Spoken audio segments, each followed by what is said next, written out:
Hello, everybody, and welcome back to the Las Vegas Raiders Insider Podcast. I am your host, Hondo Carpenter. It's great to be with you today. I'm also your Las Vegas Raiders beat writer for Sports Illustrated. And before we get started, it's Memorial Day, and we have a lot of listeners from around the world. I'm going to be reading some emails from some of them today because I'm going to be reading a lot of emails on today's podcast, answering some questions.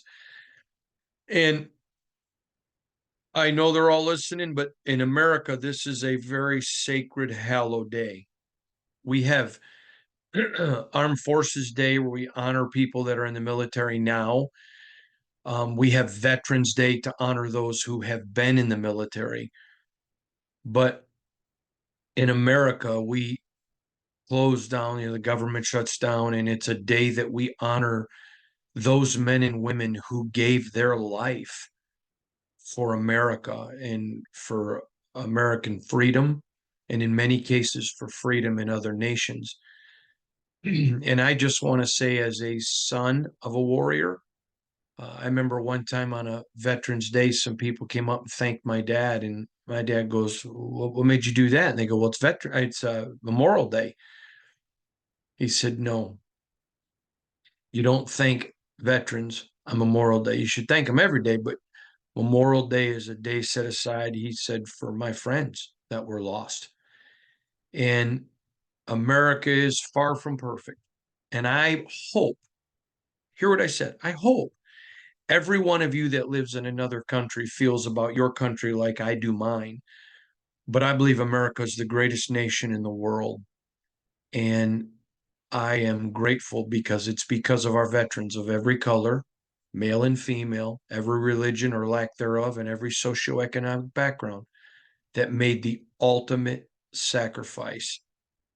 And to all of you whose families have given up someone you love for our nation, we salute you. And may all of us as a country remember there are a lot of elites who want to fracture us. But as Americans, we have a lot more in common than we do not have in common. And this is a great nation, and it's got great people. I will never forget something happened in our country once before my dad died, and it was very disturbing. And my dad was upset about it. And I said, "Man, Dad, this has got to be hard," because I know how much he loved America. And he looked at me and said, "It is, son, but never, ever stop believing in the American people. Never stop believing it." And we're the same people that fought a Revolutionary War and fought a Civil War. And we're the same people uh, down in our hearts and our blood. And so just never forget that. And so on this Memorial Day, we just take a minute. Thank you to all of our families again who've given an ultimate sacrifice, to all of our police officers and fire folks who've made the ultimate sacrifice. We honor you this Memorial Day. And you are the epitome of American exceptionalism, that you be willing to give your life. And I just read a tremendous book. I'll try to find it for you real quick. I just read a phenomenal book um, about the life of Pat Tillman. I believe it was called Where Men Go to Win Glory, but it was an absolutely phenomenal book. Um, I don't have it here. I apologize. I thought I did, but I don't. But it was a awesome book about how Pat Tillman did not agree with everything going on in America, but he still believed in America. And that's pretty awesome. All right. Let's get into all your email today. And boy, we got a lot of it. First one comes from Byron T. Byron T is in Chicago, Illinois. Hondo, love the podcast. Love all of the incredible articles that your staff writes all the time. I am overwhelmed with content. And for many, many years before you got to Las Vegas, it always seemed to be underwhelming for content for people that lived outside of wherever the Raiders were. Thank you. I appreciate that. Also, Hondo, wanted to ask you a question. I'm greatly concerned about the Brock Bowers pick. I loved it at first until I heard his press conference when he first came to Vegas, when he said, "This is going to be my home the next couple of years." Didn't seem like he wanted to be here. How concerning is that to you? Not at all, Byron. Not at all.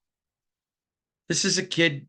I mean, it's a big, huge day. It's a very large press conference. He's walking into a big press conference in a room full of us. And he said 2 or 3 years. That's, he's not thinking, gee, I'm going to get out of here with the first free agency that I can. That's not Brock. It's not his mentality. It's not his heart. He's a young kid in a high energy situation that didn't choose his words right. I'm 53 years old. I do a podcast, 2 of them every single day, every single day. And I screw up. And this is a guy that addresses the media a few times a year. Nah, he just made a mistake. Don't read into it. Don't read into it, Byron. You're better than that. Next comes from Diego from Mexico. Hola, Diego. Here is my buddy Diego. He says, what happens or what is the process of a rookie from getting the call to signing the contract? What's that trajectory or days, and who is in contact with them? Any chance you could give an insight as if you were the shadow of the rookie from the call to the contract sign? I was just curious about the process. Have a great week. Again, cheers from Mexico, Diego H. Yes, so the player gets picked, it's the first round pick. He comes in, does a press conference, whatever. They show up for rookie mini camp. And used to be the Raiders didn't put a huge priority on getting the contract signed. I know that was an area where Ziegler and Telesco are different. And let me say something. I was critical of Ziegler at the time, and I still am. I think Telesco handles it right. They're working, they're getting ready. Once they come in for a press conference, if they're a high enough pick, then they go off and they stay away till rookie mini camp. And after rookie mini camp, they get the contract signed. They're not here. They're not in the building till rookie mini camp. They're not here. Now, it doesn't mean they can't come in, visit. They always get the playbook that's done right away, and they begin that process right away, but they're not in that building working till rookie mini camp at all, Diego. Hope it's really not that spectacular. Next one comes to us from Ryan from Fuller, California. Hondo, I would like to know if you could speak to what the rivalry can be for the Raiders and the Bolts going forward. Harbaugh has the Bolts getting an immense amount of attention coming off a national championship season and carries weight from his tenure with the Niners. For how much they lost in player personnel this offseason, you'd swear they're going to be a top team next year. Where I think they will play tough, but won't be quite there next year. 2 alphas on the field that come with a passion that's infused into the core of the team. I can only imagine the bulletin board material and handshakes at the 50-yard line after a fourth quarter battle. This is a great question, and I think it misses something here, Ryan. I think you have the old rivalry, Bolts and Raiders. You have Telesco coming from the Bolts, and then Harbaugh going to the Bolts almost simultaneously. I think it's going to be a great rivalry. Now, I believe, and I want you to know that I fully acknowledge I'm not a Raider fan, and I've only been covering the team for 5 years. So I fully acknowledge I do not speak on certain things as an authority. That is a decision that you as fans make. But in all of my years of covering rivalries, they are usually bigger. They ebb and flow with other rivalries. Now, I'll give you an example. When Michigan State and Michigan play, they are massive rivals. But for many, many years early in my life, Michigan State did not make it a rivalry. So was it a rivalry game for Michigan State? Yes, but it wasn't one for Michigan. It wasn't. I mean, how is it a rivalry when you always kill the other team in football? Okay. Then Michigan State came in, and over the last 2 decades, Michigan State has more than made it a rivalry. They have a winning record over the last 2 decades. But when there's not winning, it's not there. It's like it is when they win. Now, certain rivalries are always big, regardless of the team's record. So I'll give you a classic. At Michigan State, the biggest rival every year is always going to be Michigan. Michigan State Spartan people hate Michigan more than they love Michigan State. I've heard Tom Izzo, I've heard football coaches and other coaches say, if I'll give you a quick one. Michigan State football once would have won the Big Ten if Michigan beat Ohio State on the last game of the season. And someone asked the coach, "Are you rooting for Michigan?" No. I remember one time Tom Izzo was going to win a Big Ten championship if Michigan won their last game, and someone said, "Are you rooting for Michigan?" He goes, "No, that's un-American. You don't root for your rival." So the Michigan State rivalry is very intense when it comes to Michigan. Now, Michigan has the same with Ohio State. But bear with me. When you look at the rivalry in the AFC West, it is always there regardless of record. I mean, let's be frank. The Raiders right now own the Broncos. They own them. So is there as much energy towards the Bronco rivalry as the Chiefs? Yeah. Now it gets talked about more with the Chiefs because the Chiefs are winning.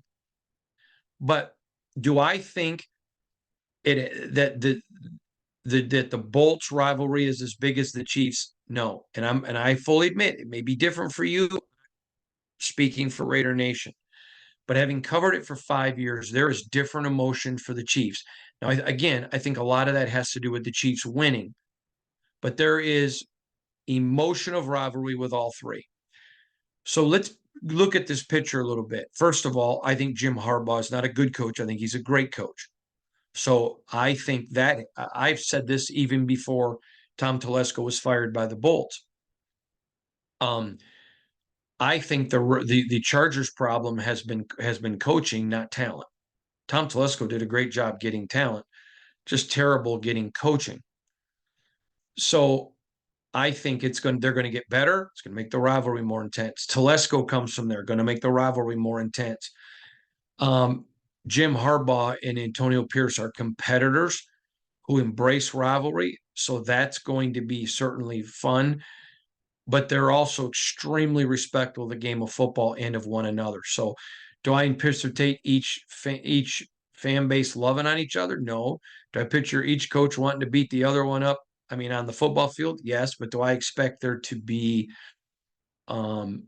anything other than respect? No. Don't expect that at all. Not the least bit. But it's going to be fun now. And I think you're right. I think the Bolts are coming.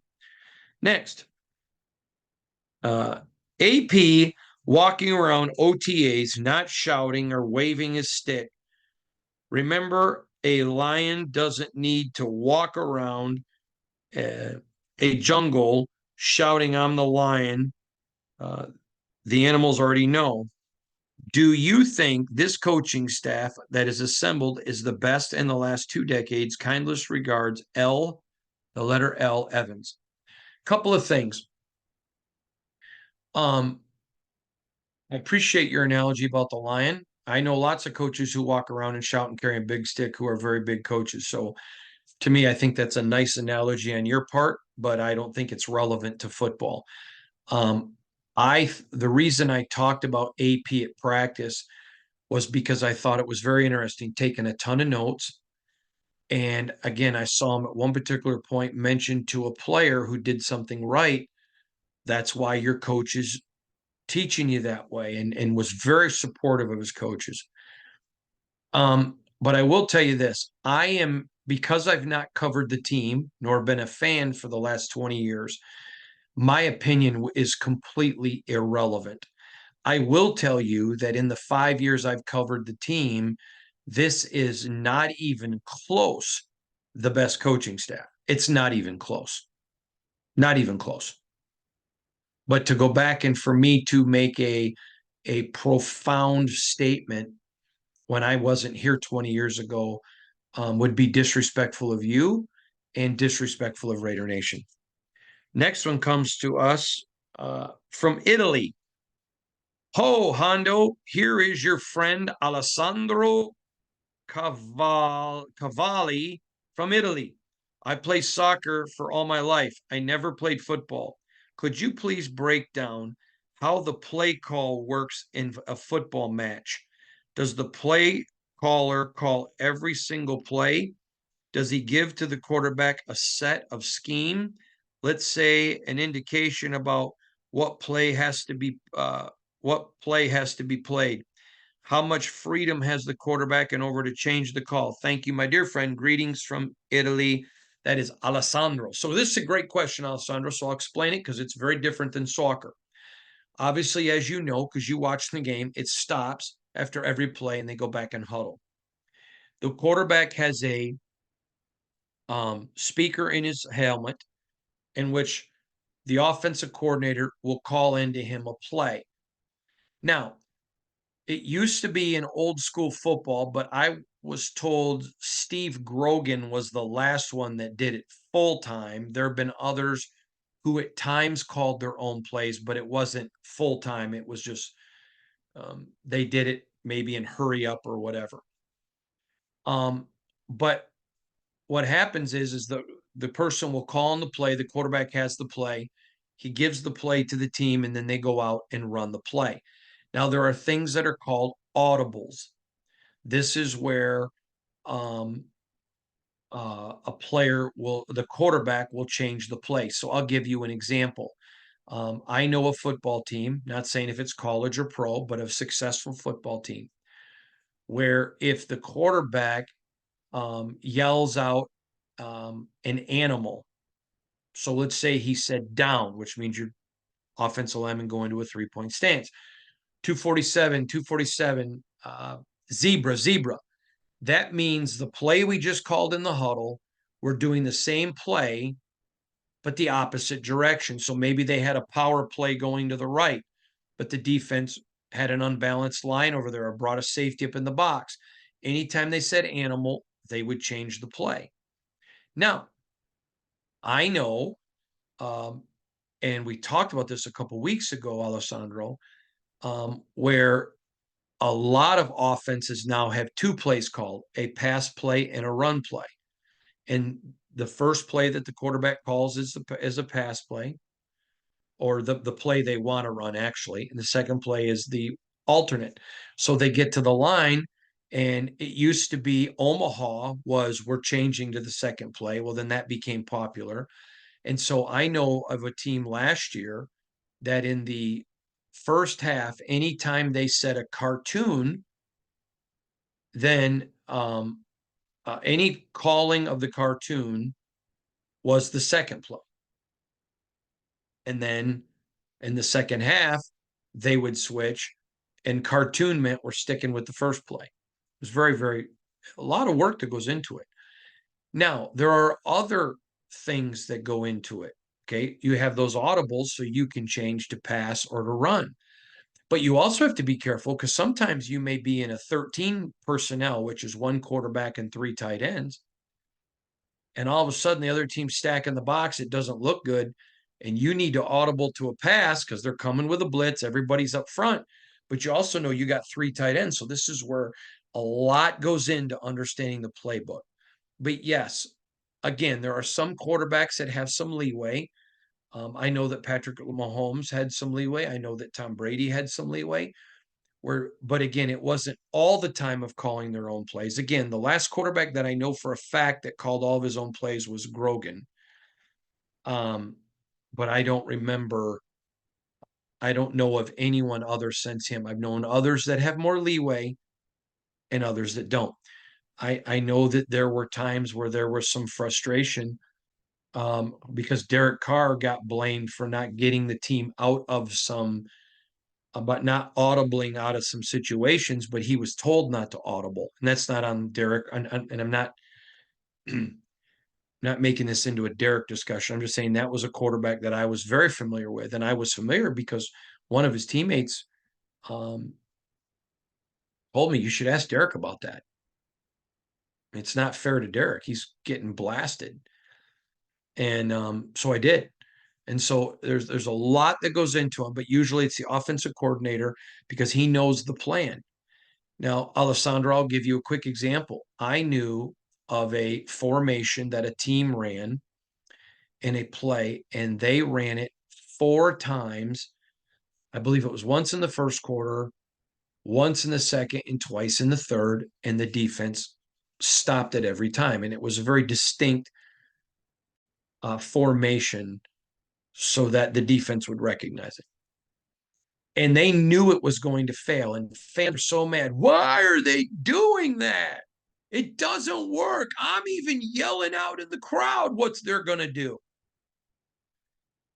Well, in the fourth quarter, and they needed a big play, and they come out in this formation, and the defense was all shifting because they've seen it 4 times in that game. Fans of the home team screaming, yelling, cussing, flipping off coaches, and bam, they ran a trick play out of the thing. And the whole time was someone asked the coach, did you hear what the fans were saying? He goes, yeah, but we knew what we were doing. Sometimes they do things they know that aren't going to work now, but expect later. Real quick one. I know teams that will run plays in the first couple games of the year that they have no intention of running. But for the rest of the year, in week 16 and 17, teams still have to plan for that offense because they saw it in week 1 or 2. And what if they pull it out in week 17? It's all strategery. All strategery. Now, here's another one. Comes from Doug in Colorado. Hey, Hondo, I have a question about schedule predictions. In your, I'm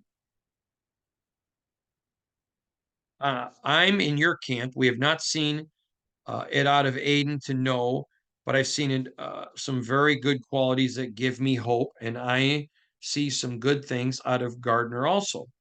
The talking heads, including the report saying Raiders have the worst QB room in football, are saying this is why they are predicting their record so low next season.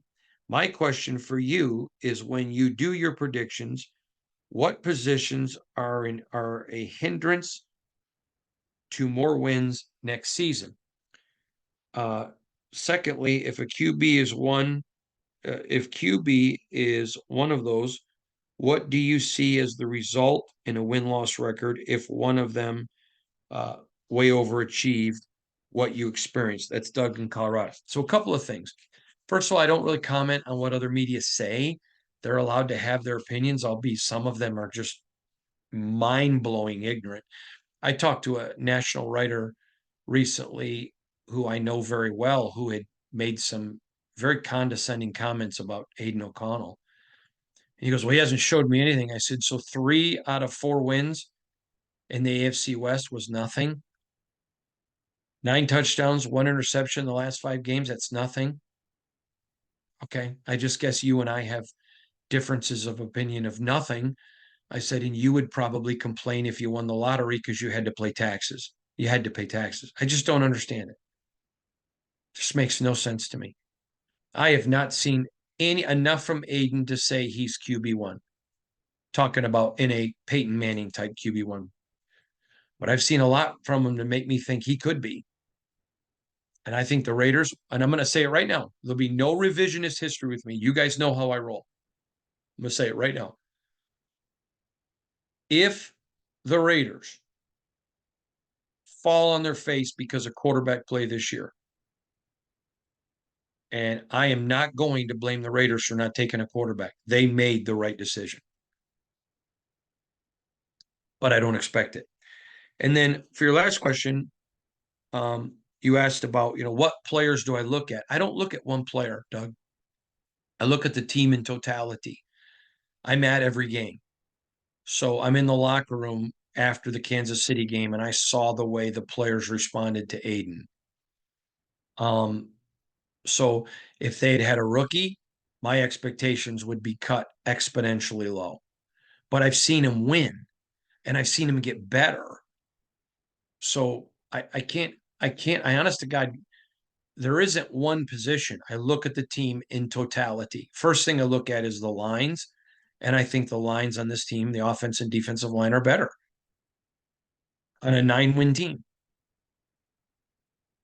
On a 9-win team with that quarterback that led that team, that's not a rookie anymore.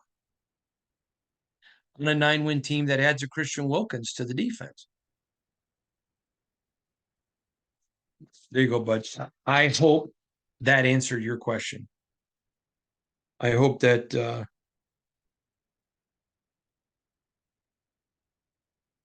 answers your question. I hope that's what you were looking for and what you wanted. I hope that gives you the thought process. Again, I don't look at one position. I look at the team in totality. I look at coaching. I look at where our games played. There are some games I have the Raiders winning and some I have them losing, that in different locations or at different times of the year or in different scenarios, I would have had them winning. So there you go. Next one, Hondo, I want your opinion on why the Raiders get no respect by the national media. Last 2 seasons, we were picked last in both years, and we finished second. The Raiders have a complete team. I understand we have a question mark at quarterback, but we're still slotted to finish at the bottom and are more complete than the Chargers and the Donkeys.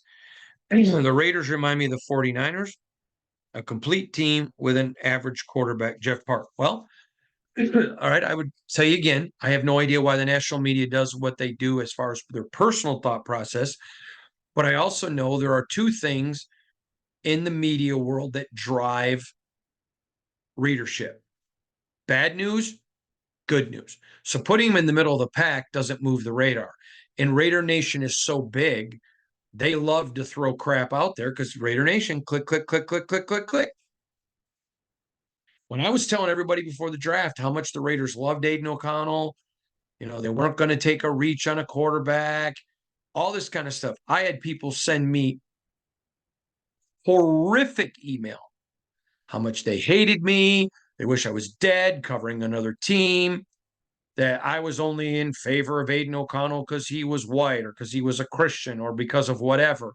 And that wasn't the reality. And the Raiders were going up. I even had one guy, I know from sources that they've already got a deal in place to create some excitement on draft night to get Caleb Williams. Those sources working out for you, brother. And no, I'm not going to read his email, but I almost did. My wife said to me, don't do it because you'll be reading it for the wrong reasons. But anyways, I digress. Minor details. I can't, but they do. But as far as what I would say to you, and I've said this to Raider Nation for 5 years, when do you keep listening to those people? I mean, why? There's a national media guy who hated Derek Carr when he was a Raider. And then, bam, the Raiders get to the playoffs under Rich Bisaccia, and he's talking about Derek Carr like he's the greatest guy in the whole world.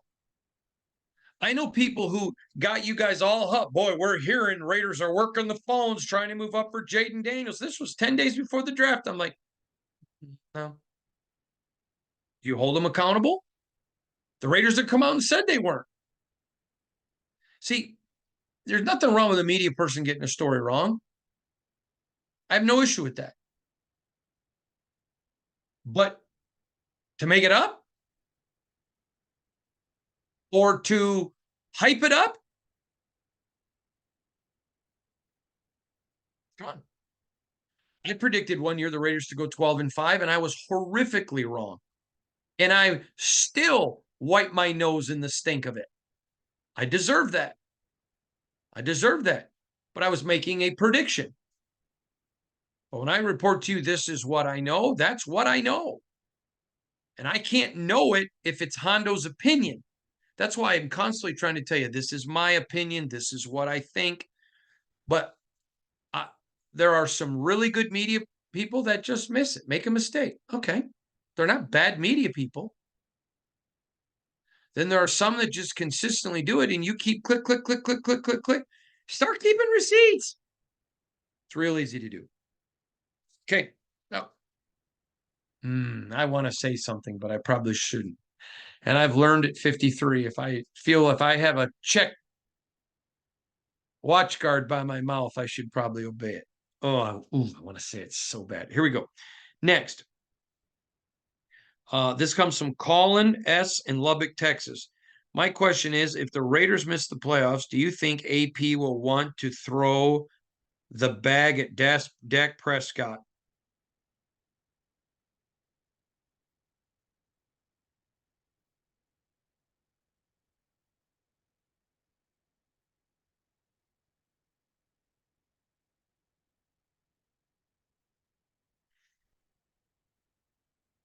Why would you throw a bag at somebody with all the talent around them and they're not winning?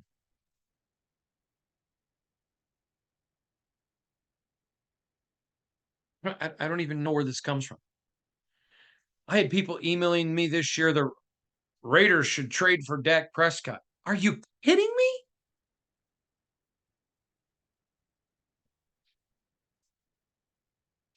So you don't think Aiden O'Connell's a winner because he starts for half of his rookie year and gets him one game out of the playoffs, but Dak's been there with a ton of talent around him and can't win the big one? Can't do anything? Please. Now, what if Dak was willing to take a lot less money? What if I don't think Dak's a bad player, but why would you go throw bag at somebody what has he done? I'm not picking on you, Colin, but I got a lot of people like Colin email. What has the guy done?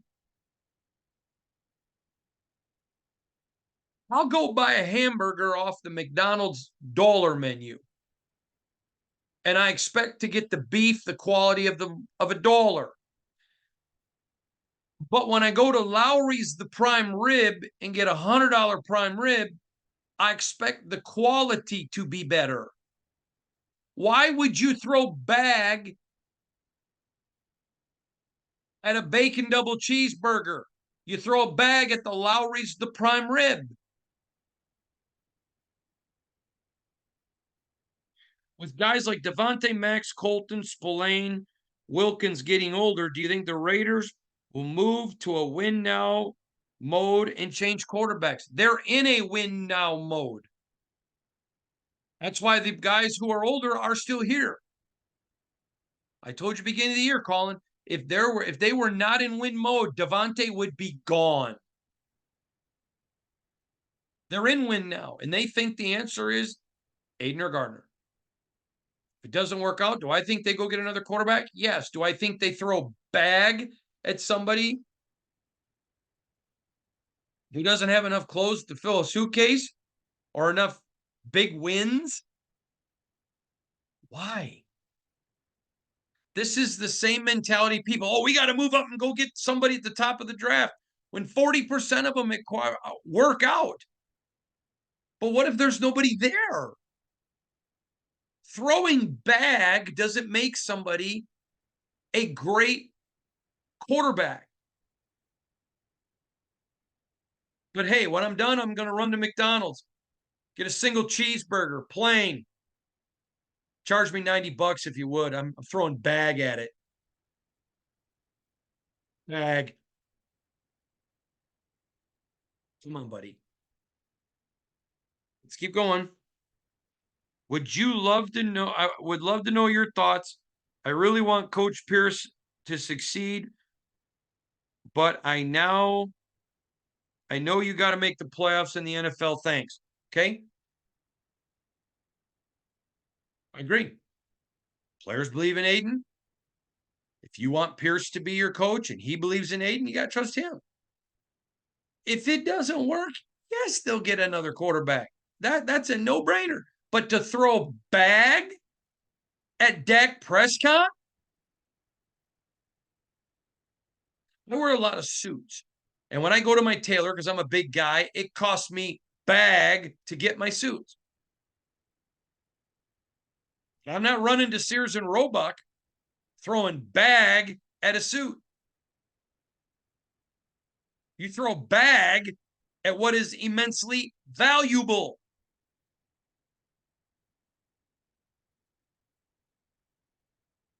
Oh, I want to say something really, but I probably shouldn't because it would offend some of you, and that's not my intent. But let me just say something to you.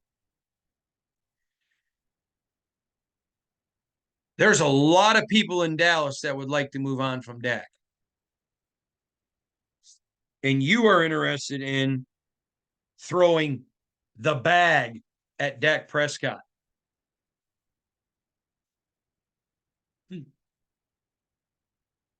I respect you, Colin.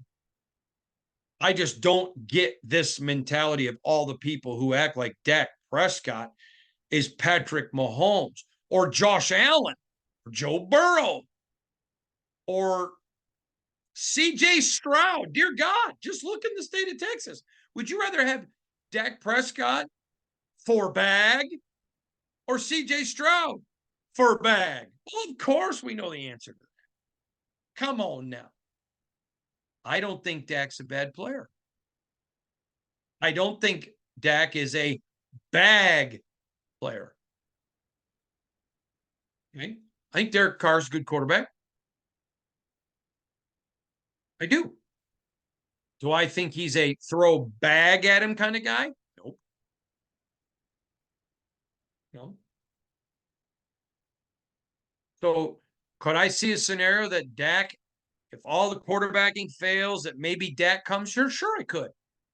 Do I see a scenario where Dak comes here because the Raiders threw bag at him?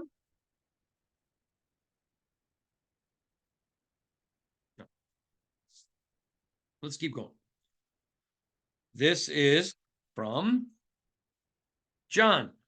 Good morning, Hondo. Just listened to your podcast where you talked about the importance of the film crew to the respective teams that they work for and would be very interested to read more about them. As someone who grew up breaking down film with my father, who coached, I love hearing about the behind the scenes of the game. My question is not Raiders based, but more hobby based. As someone who likes to watch all 22 coaches' film on all our Raider games, as well as our opponents, I was wondering if you knew of any way to watch the same all 22 film for college football teams. I couldn't find any way online, but would love to get a better view of the up close incoming talent so I could get a better knowledge of the future prospects. I absolutely love the podcast and your dedication to your craft. Thank you always for amazing content. John, you could probably find it, but you may have to throw bag at it. Colin, I'm just picking on you. But I'm picking on you, but I'm really to everyone else because I got hundreds of emails on Dak. John, yes, I know how it's available, but not to the public. So I don't know how to help you. But here's a quick way to address that. Write your favorite team and say, is there a way that I can buy the coach's film for games? You never know. You never know what will happen. Never know. All right. Last email comes in. And I thought this one was really good. I wanted to write it. Hondo, I wanted to personally take a moment and thank you and your staff for all the written content and the videos that you do. Every single day, I find myself with Raider content of unbelievable proportions and quality. And sitting down for your podcast every day is a must listen. I have a question for you. A lot of people are not 7-day-a-week workers as you and your staff are. My question is very simple. Do you think covering the Raiders is a job? And that comes from Alex C. And Alex is in Macon, Georgia. Alex, I'm going to tell you this. I loved covering the Big Ten for many, many years. And going to cover the Raiders was the only reason I would have left the Big Ten. I still have my feet in the Big Ten, but I mean, I'm a Raiders beat guy. Um,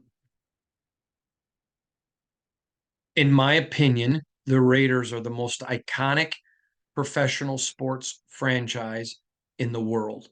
I've shared the story many times. I won't waste your time about learning that on a flight to England. Um, Matt Millen, one of my dear friends, really sold me on the Raiders being different. Um, it is a distinct honor to cover this team. It is not a job for me. It's not hard for me to cover the Raiders. It's not hard at all. Um, doesn't mean it's easy as far as not requiring work, but it's not hard for me because I have learned that whatever I do it wholeheartedly. Um, and so for me, that's valuable. And so I appreciate your kind words, but I don't remember who said it, but it wasn't me. But someone once said, find a job that you thoroughly enjoy and you'll never work a day in your life. There are hard parts to this job, very hard parts. During the football season, I just don't get to see my family a whole lot. Um, but I would say to you that this is a job that I love. It's something, excuse me, it's a job that I love my family. I thoroughly enjoy my job, and my family has embraced my job. So they really see it as we all do it. You know, when I go someplace to cover a game and I'm going to be gone a few days, my wife's always been good about telling my kids, man, daddy's going away. And that's how daddy, works to provide for our family. Aren't we glad that daddy gets to go away because he's got a good job? My kids don't hear me talk poorly about my bosses, which, first of all, I wouldn't because I don't have bad bosses. But in the past, there have been times I did, and I never said a word about it. My family doesn't hear me complain about Raider fans. They don't hear me complain about, oh, I got to go to a game. I don't have to. I get to. I get to. And it's a privilege. There are a lot of people that would like to be the Sports Illustrated beat writer covering the Raiders. And I have the privilege of working for an incredible company. And I have the privilege of covering an incredible franchise with a lot of history. I'm blessed, and I know it. So thank you for that question. All right, everybody. Happy Memorial Day. Remember, follow me on IG at Hondo SR. Follow me on X, formerly known as Twitter, at Hondo Carpenter. Go to si.com/NFL/Raiders. God bless you all. Have a great day.